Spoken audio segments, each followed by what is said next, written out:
It's Wednesday night, and we're live from Oakdale, Washington, in the Educated Touch studio. Welcome to Ethics Outside the Box, with your host, Nathan Nordstrom. Special guests include Whitney Lowe and you. Here he is, Nathan Nordstrom. Joining us today, we are going to be having some fun talking about the standards of practice and what it means to follow the standards of practice. We're going to go into what Code of Ethics is, what standard of practice is, and kind of the defining differences and connections there. We really appreciate you joining us. Today, I have my friend Whitney Lowe joining me from, are you outside of Sisters, Oregon? Yes, Sisters, that's right. Yep. Right. And Whitney, what's going on in your world? How's everything going? What's new and exciting for you? Well, staying very busy, doing a good bit of work on our clinical rehabilitative massage specialty certificate program that we're doing in conjunction with the NCBTMB.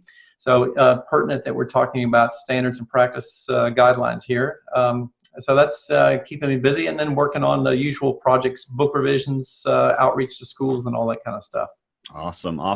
I found it interesting that I was going through the Code of Ethics and Standards of Practice, and you see NCB has a Code of Ethics and Standard of Practice for the board-certified massage therapists.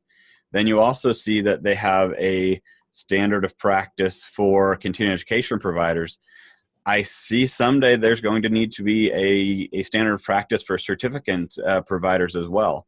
So I don't see that coming, but I definitely want to see that we're keeping every group to a high standard. And thank you for being willing to step up and kind of create this certificate program. I think there's some real experience out there and some really good connections that you guys have made to make sure that good quality education is put together into one unit. So awesome job. Oh, thank you, sir. I appreciate it. And thank you all for all the work that you're doing on your end as well, getting the word out about all these kinds of things. I just keep playing and people tell me they like it. So I'll just keep playing. Yeah. How are the animals doing? Doing very good. We have a fair number of our regulars that are in here, then just doing a good bit of bird rehabilitation, especially through the seasons with baby birds. Have lots of them in the air as well. So we're keeping ourselves very busy with that. Nonstop is a good thing. So yes, awesome. It is. Are you going out to do any conferences, any shows, any face-to-face? I'm doing a couple of, coming up on the fall. I've got a couple of things happening, one in Portland, Oregon, and one down in Atlanta for doing some workshop things. And that's the only two other major on-the-road events I have this year. I'm trying to stay actually off the road a good bit right now while I'm working on a book revision. And then next year it'll be back to hitting the tour again. So, yeah. Well, you seem to be getting off the road when I seem to be getting on the road. So, so as long as there's road enough for both of us, we're good. That's right. I believe so. Yeah. Awesome. Okay, so let me do some sharing here. Let's get on to the National Certification Board's website, because I always want to remind people that I do have planes flying overhead, and that the NCBTMB's website has been revamped and is a brand new look and really does have some great appeal to it. But in their revamp, they actually haven't changed too much. All the standard pieces there, the locator service for CE providers, how to become a board-certified massage therapist, all of that's there, and they have this upper bar really to help us follow through that. However, all the way down at the bottom of every single page, you're also going to find the About Us section, about the NCBTMB, the bylaws, careers, certification board, Code of Ethics, NCB policies, and standards of practice. We've just finished up the Code of Ethics, so you guys have gone through and we've talked about each of the little pieces and nitty-gritty of what the Code of Ethics really is. When I look at Code of Ethics, I always want to remind people that this is the overarching statement that says, here is what we're striving to become or achieve, or here's the goods and the bads, and making sure that you're standing within them. The standard of practice is the piece that really gives us more of the nitty-gritty and kind of says how we're going to make sure to meet those pieces. So standard of practice goes through, and there is really the background of the standard of practice. And then they have a preamble that actually talks about the importance of it, why it's here, where it came from, and why. And then all the way down at the bottom, we're going to scroll down to the bottom, there is a glossary of terms. There are some things that you kind of think about and you're like, I know what dignity is, but what does dignity actually mean? And so being able to have a unified qualitative term so people understand what those terms are really does kind of give us some guidance.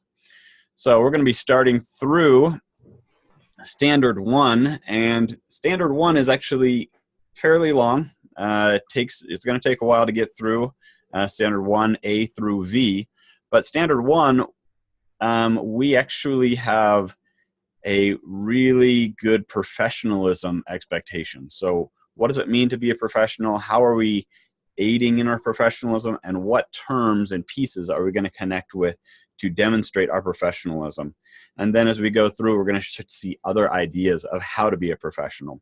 But we're going to start today with 1A, and 1A is adhere, as I jump around, sorry about that, adhere to the National Certification Board of Therapeutic Massage and Body Workers, Code of Ethics, Standard of Practice, and Policies and Procedures.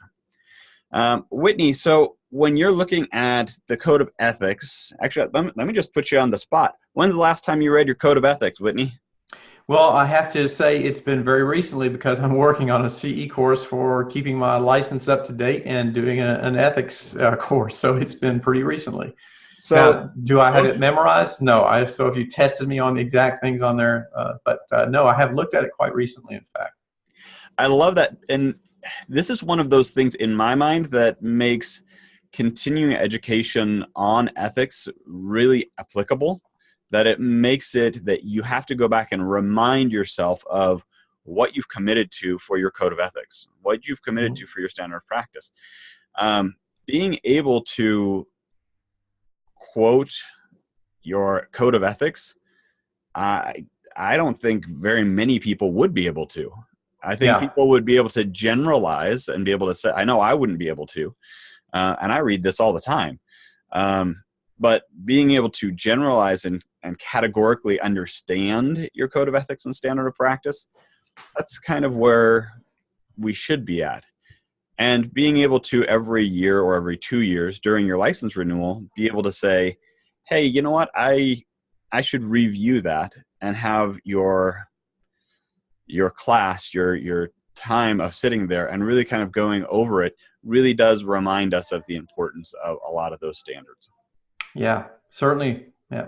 And an interesting thing I was going to mention here too is that, a lot of us sort of go through our life or our practice not thinking about these things a lot of times until maybe something happens. That I was listening to a podcast the other day in which they were talking about various different ethical challenges and ethical infractions. And it's just another reminder that, oh, wow, like this is a situation like I'm not sure I would have known exactly how to handle that in the moment without really having some reference back to some of these items in the documents that give you sort of a set of best practices to work with. So it's a really good structure and guideline to go back and revisit and review, because it is helpful a lot of these times that you might think a lot of these situations are really black and white. In many instances, they really aren't. Well, and I think that's where we look at the slippery slope mentality. It's if you aren't checking yourself and looking into the possibilities and the points and the locations you are in reference to something else, you can find yourself halfway down a hill before you know it, because absolutely. At the top, you're just getting a little closer, but by the time you hit that breaking point, you're down. And I like to use 1980s, 1990s cartoons as a reference for a lot of ethical situations. I know, once again, I'm telling my age, the Smurfs were one of those cartoons where they had 2 15-minute really ethical dilemmas or situations that they got into, and then they went through the episode to show how they got out of it, or what the trauma was and how they avoided it, or what the trauma was or the situation was and how they learned from it and grew from it. The Thundercats or Captain Hero of whoever, He-Man, all these stories had ethical dilemmas built into them. We don't have that as much in cartoons nowadays, but these are those stories that I know I learned from as a child. And I look at any type of situation, being able to reveal or review how someone got in trouble, not just what the end result was, what the consequences were, but where they were and why they decided that it was okay to do that. To me, that's more important, because then you can say, oh, they justified it this way. I probably shouldn't justify what I'm doing, and here's why. Yeah. Yeah, I love webinars where you get that. I'll have to look at that through that particular lens of the cartoons of my childhood, because I'm sitting here trying to think of, I spent a lot of my childhood watching the Wile E. Coyote try to blow up the Roadrunner. And I was like, well, what was the ethical dilemmas? He never stopped, no matter how many times he died. Right. But and Wile E. Coyote is one of those that I always kind of connect to and go, okay, he was always willing to try something completely different at this goal. Right. No, I have a whole theory, and Bugs Bunny. There's a whole connection there. But we create our own future as well, and so being able to learn from other people and to understand other people's traumas. It doesn't have to be a cartoon anymore. My wife loves watching shows about how something went wrong. Let it be a surgery show or a medical show about how a scenario went wrong, and she likes to watch kind of the response of the person. No matter what the show is, it's about the response. And I truly believe that most of us have a gut response, an emotional response that's built into our cerebral cortex and built into our mind that allows us to kind of quickly create a fight or flight response. However, fight or flight rarely in today's society is what's going to make us stronger as a society. It's the ability to get out of the fight and flight and get into that conscious behavior and say, wait a second, here's my choice of behaviors. How is that going to affect me in the end all? Yes. Yeah, I have 4 kids. One of my kids, he's hysterical. Okay, they're all hysterical, but one specifically that I'm talking about, Grant, he doesn't lie. Not that he couldn't lie. I mean, I could probably catch him in a lie when he does it, but when it comes down to asking him a question, he tells the truth no matter what. Even if he knows it's going to get him in trouble, because he already has that mental understanding that if I tell this lie, then it's going to lead to another lie, and I'm going to get in trouble for 2 lies. And so why even deal with it? Yeah, I hit my brother. Sure I did. Why did I do it? I did it because he was being annoying. Okay, well, you can't hit him because he's being annoying. If we had a lot more of that mentality in society, we'd have a lot less road rage.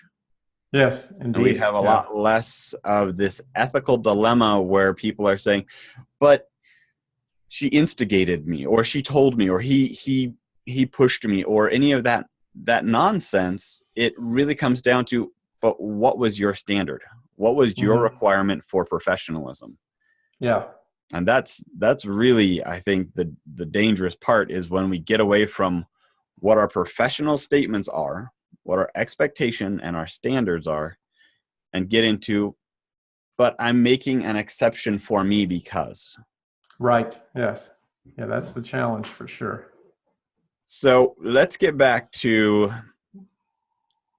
how do we find the NCB Code of Ethics, Standard of Practice, policy and procedures? I don't talk about the policies and procedures very often because it's a very few people who are actually going to really have an opportunity to not adhere to policy and procedure. Code of Ethics and Standard of Practice are for board-certified massage therapists as well as continuing education providers, which I have heard about continuing education providers who didn't follow the standard of practice of a continuing education provider and have it affect their code of ethics or have it affect their board certification.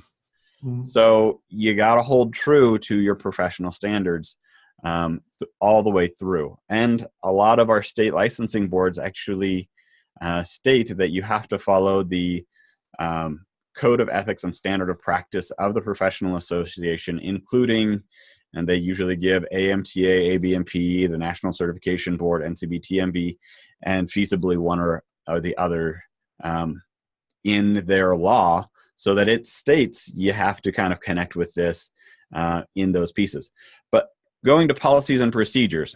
Policies and procedures are going to be for a NCB board certified massage therapist who has access to maintaining the workforce or workflow of the NCB. At this point, currently, I kind of fall in that as I'm on the NCB board. And so I would have to hold to the policies and procedures of the National Certification Board in my situation. Any volunteers for the National Certification Board would have to be able to follow the policies and procedures of that committee. So volunteers kind of fall in there, but also employees. So if they had an employee who was NCB board certified, that person would not only have to follow the Code of Ethics and Standard of Practice, but also the policies and procedures to their best ability. So that's the policies and procedures. Tossing that off to the side and getting back to Code of Ethics and Standard of Practice. How well do those connect for you, Whitney, usually, when you're looking at Code of Ethics and Standard of Practice? I think they really support each other a great deal. And I liked your overall analogy at the beginning of the standards of practice being more of like the how you're implementing these things to strive towards what the Code of Ethics is about. So it's nice to be able to have that structure for like, these are the things that really get down to the nuts and bolts of what you're going to be doing on a day-to-day basis and how you keep yourself guided or aimed toward those goals that the Code of Ethics is setting apart. If I had to choose one that I would expect people to read,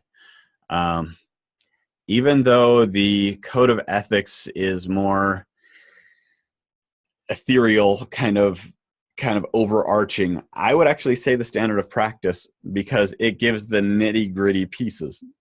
Yeah. And then when you can say, yeah, I can do that. Yeah, I can do that. Yeah, I can do that. By living up to those, you're living up to the Code of Ethics. Right. So I'm not always a fan of having people read longer things. I know anyone who's went to a massage therapy school or taught in a massage therapy school knows that it's more difficult to have people read longer items and really engage them. Yeah. Mm-hmm. But it means that they'll actually meet those requirements and meet those standards. Right. Yeah. All right. Absolutely. All right. So let's get into that second piece, because the second piece is usually the more nitty-gritty piece here. Comply with the standard 1B is comply with the peer-reviewed process conducted by the NCBTMB Ethics and Standards Committee regarding any alleged violations of the NCBTMB Code of Ethics and these standards of practice. So, Whitney, could you talk a little bit about what it would mean to have a peer-reviewed committee?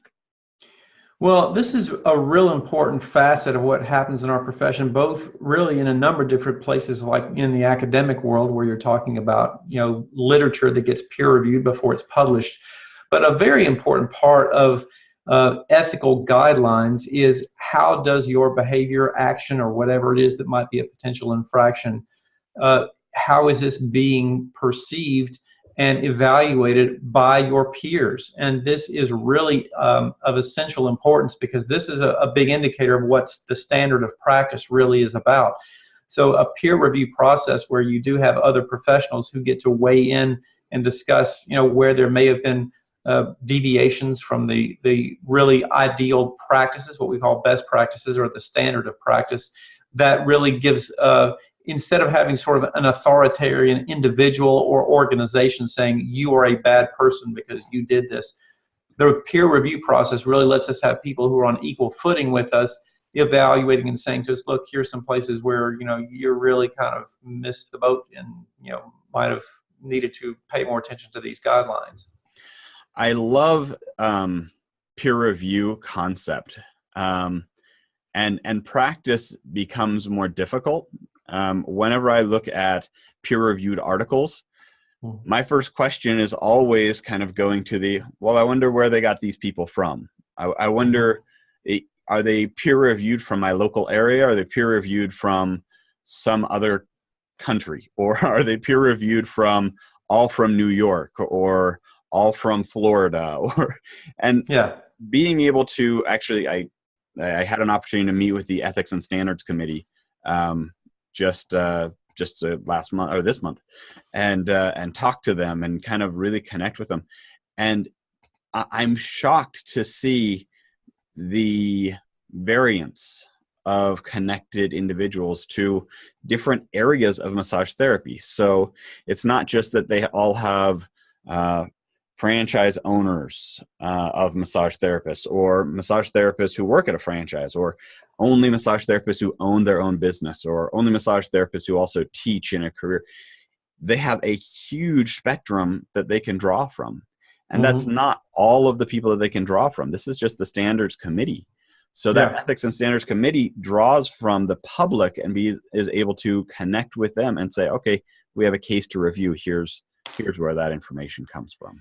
And that can be so very important, because each one of the different roles that those people have in their professional world can shed a different light on that particular standard of practice and what might be, the possible challenge to that practice. And a lot of times, let's say a franchise owner or a business owner is going to potentially have a different perspective about why this might be an important infraction versus somebody who's just an individual practitioner or not having anything to do with representing another business. So I was having a conversation with somebody the other day. We were talking about, this is part of an assignment that I was doing for an ethics class, and they were talked about, can you describe an ethical infraction that you have had or encountered in your business? And I had an instance quite a good number of years ago where a practitioner was working in my clinic, and I discovered after some period of time that person let their license lapse and was practicing without a license. And he said, I am not an unsafe practitioner because I know how to be safe with my clients, but I had to, surprising, I had to explain to him how you are putting my business in jeopardy by doing this. And this is, again, the business owner's perspective that was different than that individual's perspective about, hey, I'm really still a safe practitioner. Wow. Yeah, no. And that is the type of thing that I always want to reflect back on, the difference between your code of ethics and law, because legal things are going to happen, and the legal aspect is up to that massage therapist who's operating without a license. That is a legal aspect, and then there's an ethical response to it in his reaction. But even for you, that then becomes, yes, there may be some legality, but a lot less. But it also puts the ethics standard out there to say, wait a second, if you know this, then you got to do something. You got to say something. That is hard. And I think most people understand the concept of you have to live according to your standards. But when you're addressed and come in firsthand knowledge of something, someone who's doing something illegitimate, unlicensed, inappropriate, unethical, then what is it that a massage therapist needs to do if they see another board certified massage therapist not following the code of ethics? Mm. it's up to us to inform and say, hey, FYI, your behavior is outside of the code of ethics for a massage therapist. Yeah. And For that person, it's very important for that person to recognize that that actually does have an impact on all of us, because those perceptions are spread around and often generalized. If a massage therapist acts poorly, then it does reflect on all of us. I'm sure many of us cringed every time we hear those stories in the news of somebody acting inappropriately, and it's advertised in the news. This person was a massage therapist and they did so and so to somebody, and then like all of a sudden now that gets generalized to all of us. So those things definitely have an impact. And the statement, which we regularly hear of a massage parlor gets shut down, Right. It makes every massage therapist watching the news cringe, because it's that piece where they're hijacking the name of massage, and in many cases massage therapy, to kind of say, okay, well, this is a sexual facility, and this was what they truly are, is a prostitution ring. It's not. Not that they're performing licensed professional massage for muscular relief. They're performing sexual acts, so it's prostitution. Yeah. Yeah, I hate when people hijack our name. So the other things that I really kind of wanted to push really kind of in depth here is this term, any alleged violations. It's not talking about the violations that are proven. This is talking about the allegation process in the beginning.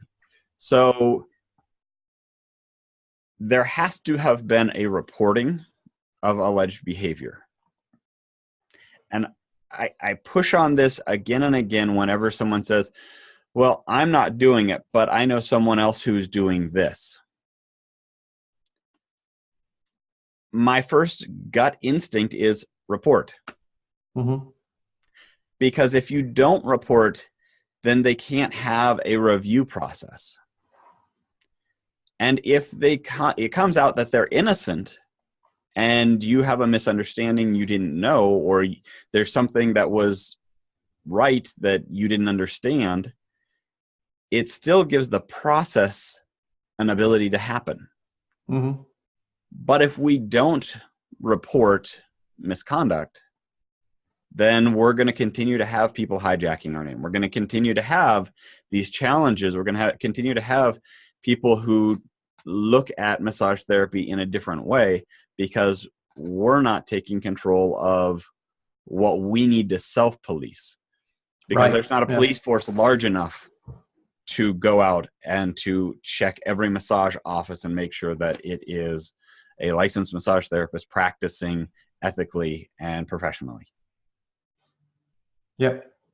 Yeah, that's really true. And it's, a lot of people are uncomfortable with that role of being the person who may report, because there's all of those, I don't want to get involved things, and I don't want to be, telling on other people or something like that. But there is, again, this is a degree of self, it's peer review, really. It's just what we were talking about earlier. It's a means of self-reporting and self-managing our own profession, which we have to do in order to have the degree of respect from the public and other healthcare professionals as a profession. So did you ever have as a child that term tattletale that you guys? Oh, yeah. Okay. Of course. So, and I think that's where a lot of people will hold back to. They're like, I don't want to tattle. I don't want to tell on people. Especially if they know them. Yeah. If they kind of have a kinship, like if they have built a relationship in an office and they've worked with them for a long period of time, your story isn't unique to you. I know massage therapists who have had other massage therapists. I know acupuncturists who have had massage therapists who either said they had a license and didn't, who falsified documentation, or just let it lapse. And so as we start looking at this aspect of what does it mean to be a tattletale, as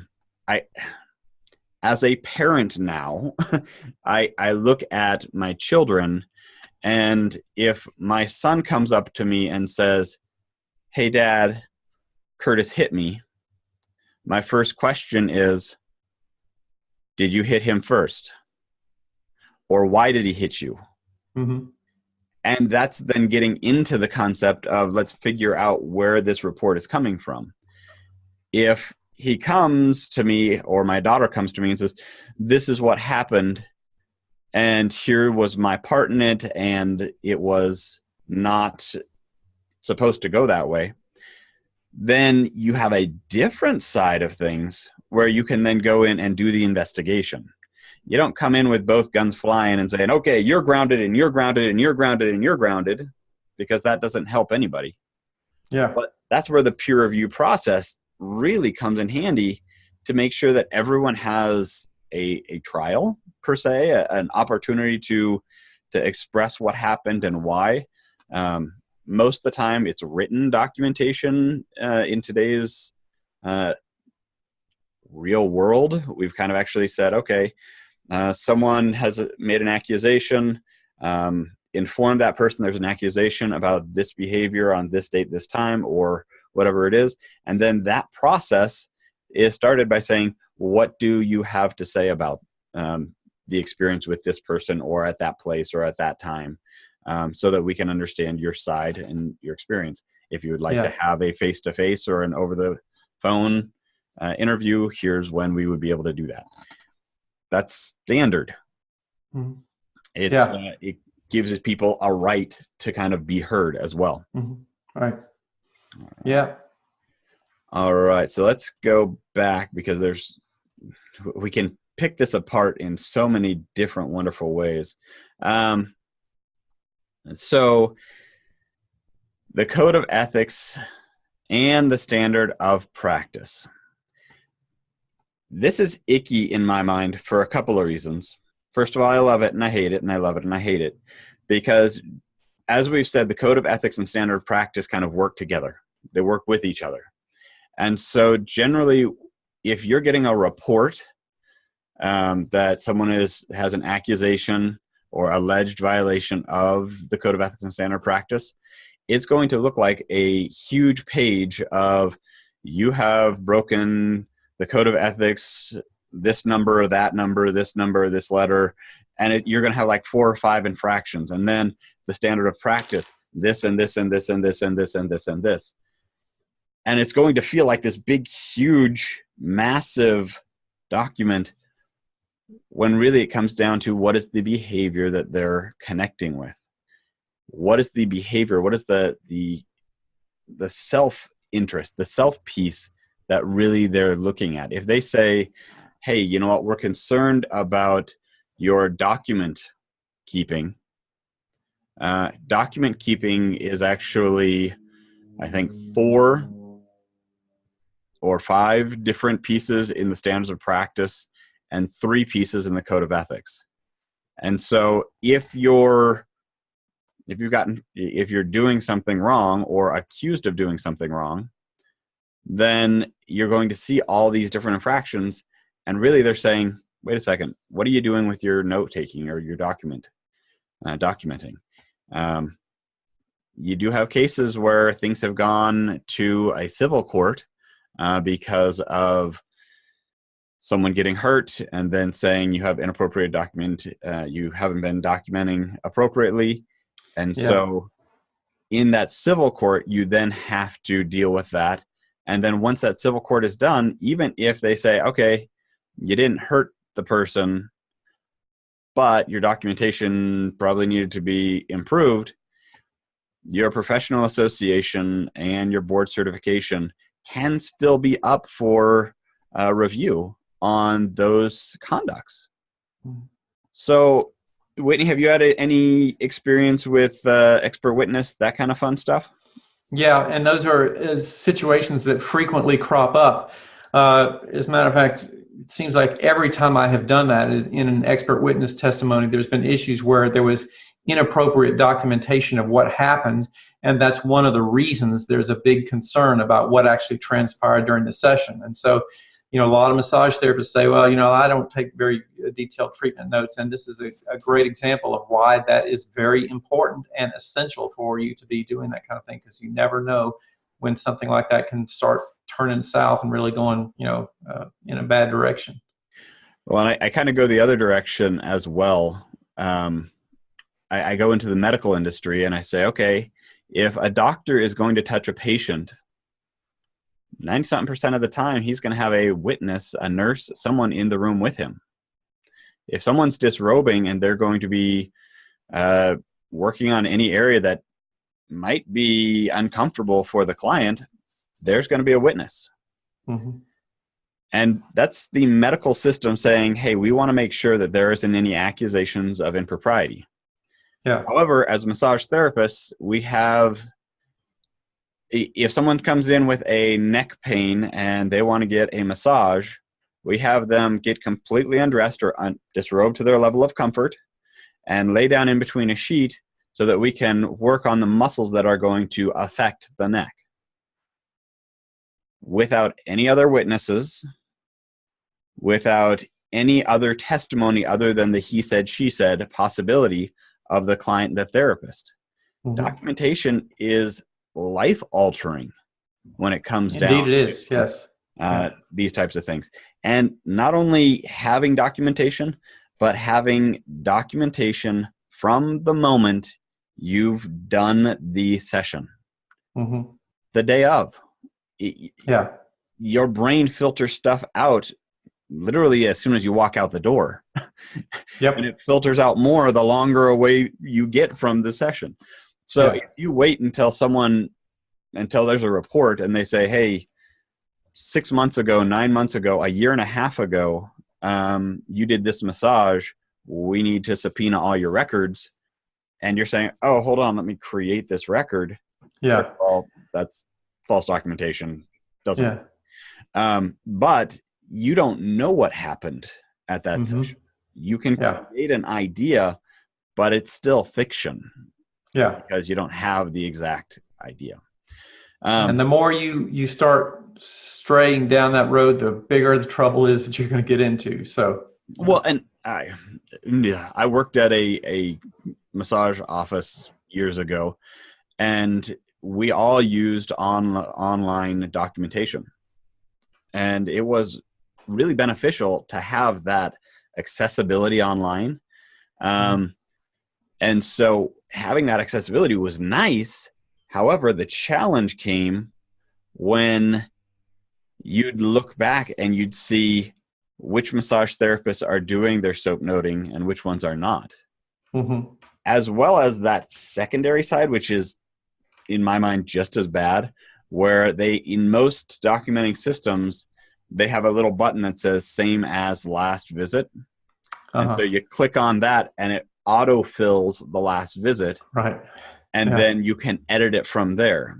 Well, that's not a problem. Being able to have that, pull it across and look at it and go, okay, yeah, well, we didn't do this, we didn't do that. Oh, yeah, they didn't have this pain. Or, oh, yeah, that 7 out of 10 pain is now a 5 out of 10. But auto-filling and then hitting submit is really falsifying documentation. Yeah.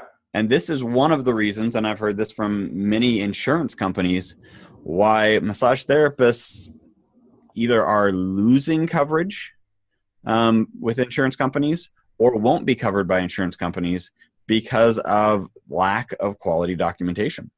Yeah.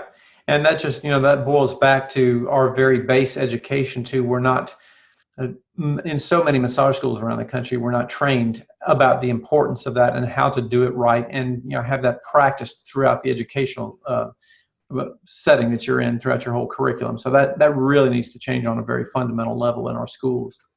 In Savannah, I had a 900-hour program that I was running, and I can't even comprehend being a 500 or 600-hour program after running a 900-hour program, because the standards that we required, I thought were basic standards, and that we had to get all these things in at a specific time were huge.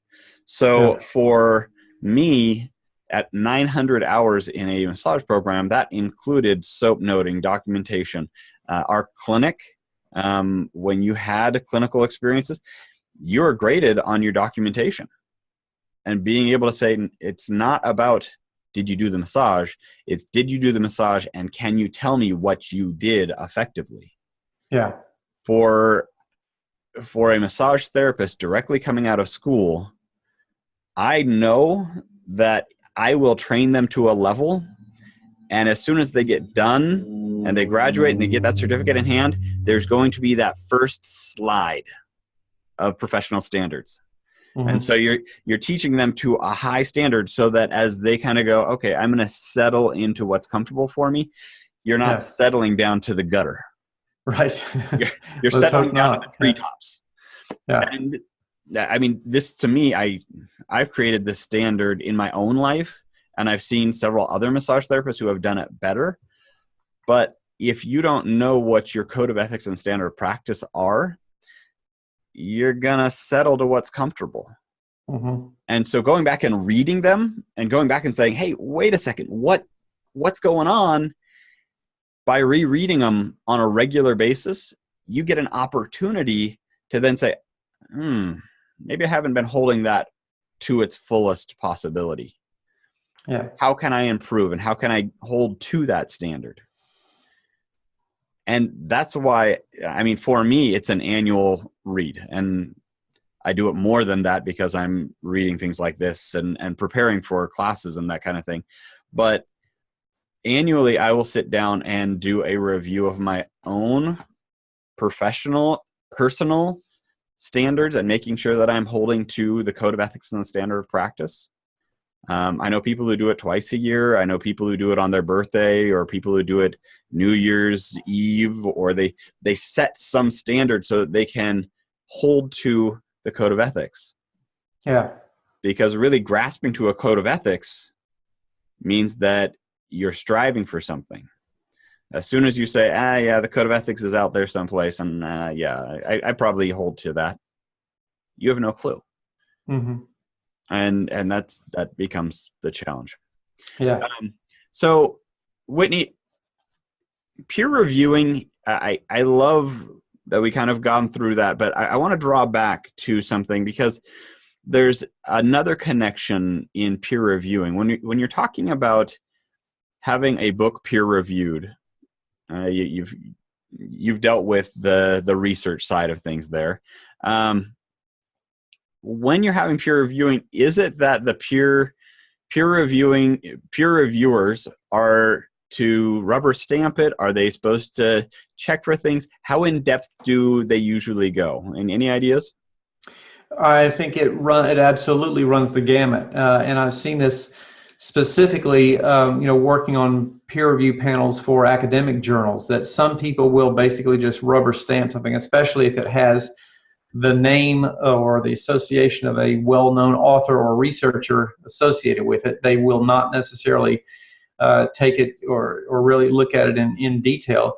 And other times, some people will get really specific and drill down into that. And I recall having an instance like this really recently. I was talking to an author of another textbook, and I questioned him about something that was in there that I thought just really was not biomechanically accurate. And I said, well, did you, what do you think about this? Like, really, did you sort of find any evidence to back up and support this claim you were making? Well, he said, well, I showed it to X person who's a famous CE provider, and he said it was good enough for him, so it was good enough for me. I thought, well, I would not feel that comfortable doing that kind of thing with that level of peer review for those kinds of things, just because somebody is famous and they said it looked okay. Not when there's really clear evidence that this thing was just living in the world of some kind of fantasy physiology. So I love the concept of pulling back to not only do people understand it, but does it actually make sense? Yeah. And I love connecting with other professions and kind of putting my ideas out there and saying, here's what I think happens. And then being able to have them go, well, why do you think that happens? Yeah. And very important. And we don't ask that question a lot. You know, we sort of take a lot of things for granted, and that's how some people get into some other dilemmas, is by not questioning these things appropriately. We really have to learn to be more acute in our questioning processes with our things that we've learned and behaviors, and in this instance, in standards of practice as well. I found many years ago that when I was in massage school, they did some research, and I once had a client where a lot of the research that was given to us in massage school, and I never found out who they are. Mm-hmm. And truth be said, they didn't exist, whoever they were. And really, if you look at the research that they were quoting, the research could never really be done. Mm-hmm. But anecdotal evidence is one of those pieces that historically we've connected with as a profession, really, and as a culture, and as a world. Anecdotal mm-hmm. evidence doesn't have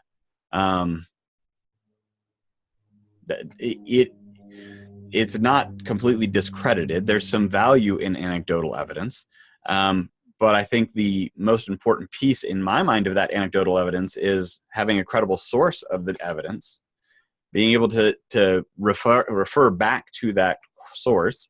And I think that's, in a lot of cases, in my mind, state licensing boards are requiring that if you're going to file a complaint, you have to have your name on the complaint. Mm-hmm. And this is the same thing for the National Certification Board or anybody else, because they want to be able to go back to you and say, okay, so here's the complaint that you placed. We have information from the person that you're accusing. We need to know some more information because this is what's being said. If they don't have the ability to go back to you, then the case is most of the time null and void. Yeah. Because you never get the full information the first go round. Mm-hmm. If I had a peer reviewed, if I had a book and I said I want it to be peer reviewed, but I only want it to be peer reviewed by people who won't question me, mm-hmm. what's the value of peer reviewed? Yeah, Laura Allen, I sat in a CE class with her, and I really appreciated the class. She was talking about one of her pieces that was peer reviewed, and she was talking about the peer reviewers, and she says, they went through, and I love when they give me something nitty gritty that I have to kind of like dig through and figure out. I want people to question me. I want people to get in and say, hey, I don't disagree with you on this because, however, they better be able to explain why they disagree with me, mm-hmm. because I'm going to ask them. Yeah. I'm going to figure out why they do this. There's a Facebook group called Skeptical Massage Therapists. I think you play on Facebook, Skeptical Massage Therapists, once in a while. Quite a bit. Yeah, quite a bit. Uh-huh. And I find out in my mind that there's a lot of really smart massage therapists out there who question the validity of so many of the accusations of massage. Yeah. And that's only going to make it stronger. Yeah, it is. And one of the things that we have to realize, that this gets back to something you were saying a moment ago too, which is that story is an incredibly powerful learning tool, and it has been for centuries in our human culture. I mean, that is how we have learned a great deal, is passing information along from generation to generation, and especially through story.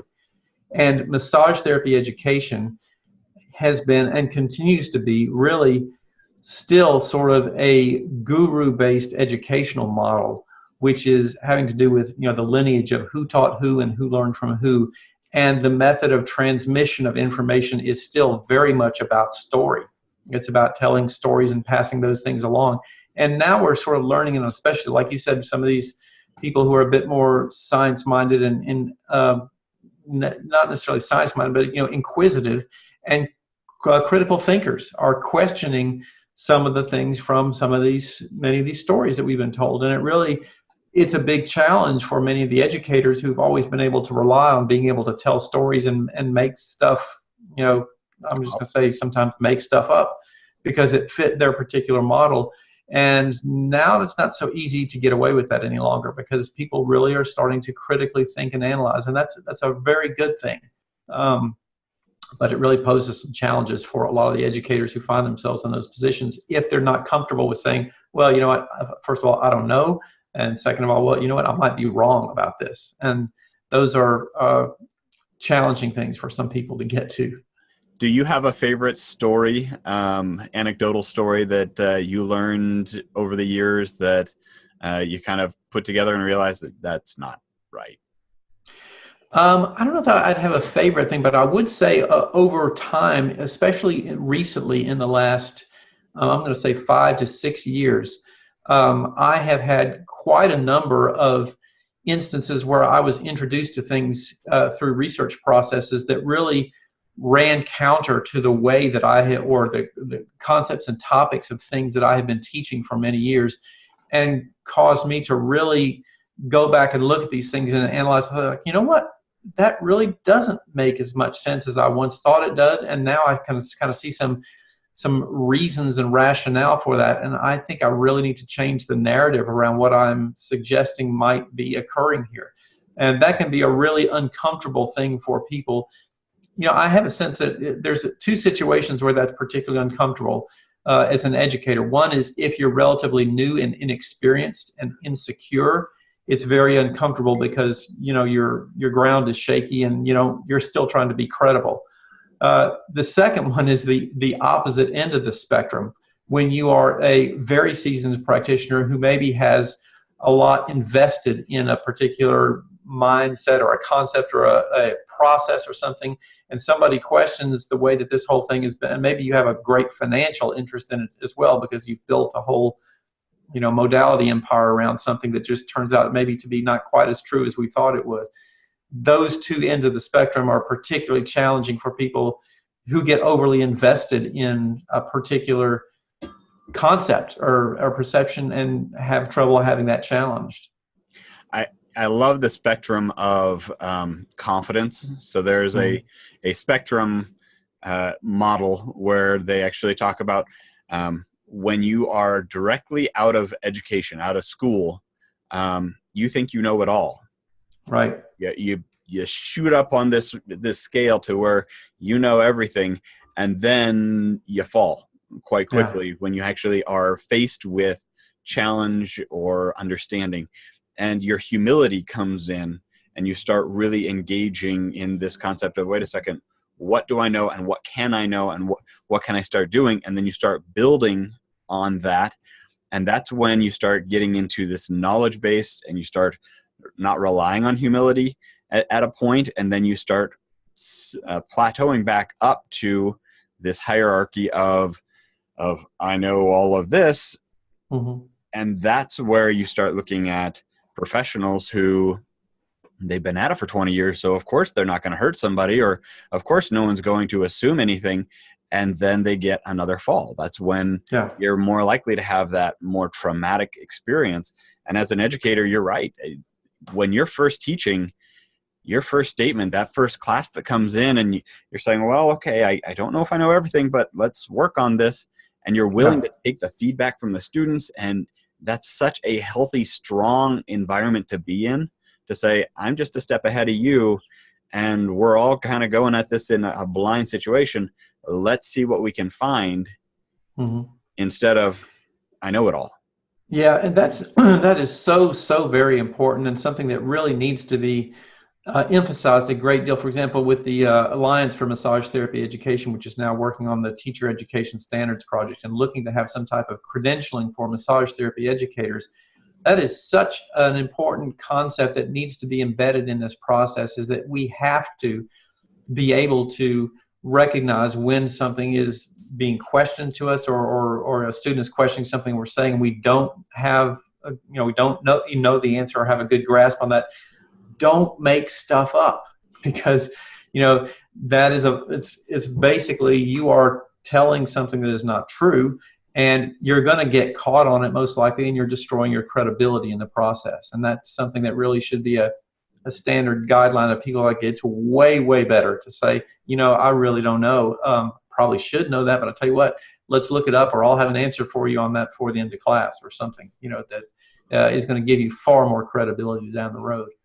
So I'm striving to teach my son to do research. So just the little things. It doesn't have to be big, but the other day he was walking through the kitchen singing which is the Lion King's opening credits. And I said, do you know what language you're singing? And he's like, no. I said, internet's right over there. Go find out. And he's like, how would I look that up? I'm like, what do you think? So he goes to the computer and he types in Lion King. How do you spell the word language, Dad? So we got through the process, and he's like, that's not something I even care about. I was like, that's okay. It's not that you care about it. It's that you can do the research to find out. And that's, in my mind, we can train our students to find out information a lot more effectively than we can give our students the answers. Because if we're and there's a very, very powerful learning process involved there as well, too. That's going to be something that sticks with them a whole lot more effectively in the process. Just giving someone answers doesn't give them the ability to become a better, more well-rounded, and more educated individual. Yeah. And certainly from the educator's perspective, I joke with this with teachers and students frequently, is that, back in the old days when I was first teaching and I was very unknowledgeable and insecure in those situations, it was a whole lot easier to get away with saying something incorrect, because it was going to take at least several days for somebody to go look something up and figure out and come back and tell you. And like right now, they'll have it in 20 seconds off their smartphone when you do something like that. So don't even think that you're going to get away with that for any length of time. I've actually had that where I was teaching a CE class and I said something and kept moving, and I got a hand in the back of the class. I'm like, yeah, what's going on? And they said, well, you were wrong. I'm like, okay, about? And they brought it up. I'm like, oh, you're right. I misquoted that. That was, the concept was still good, but it was the wording that I used that flopped it around. And like, you are absolutely correct. I'm sorry. Thank you for checking me. Anybody else has their smartphone? Go ahead, keep checking me, because I want to be corrected. Yeah. And I have to kind of draw it right back to this peer review and this reporting and the alleged concept. It's painful for a person to get a letter saying you're being accused of doing something wrong. That has to hurt, because as massage therapists, our intent is almost always just to serve and to help and to improve the life of other people. But I've heard it said best from people who were hurt by someone else and truly forgives their accusers, the people who actually hurt them. Your accusers are not only trying to safeguard you and give you ways to improve, but they're also trying to safeguard the profession. And if we can show compassion and love for the people who are accusing us of wrongdoing and giving us an opportunity to improve, you know what? We'll have an opportunity to get better as massage therapists. Because someone is alleging something of you means that they care enough to put it out there.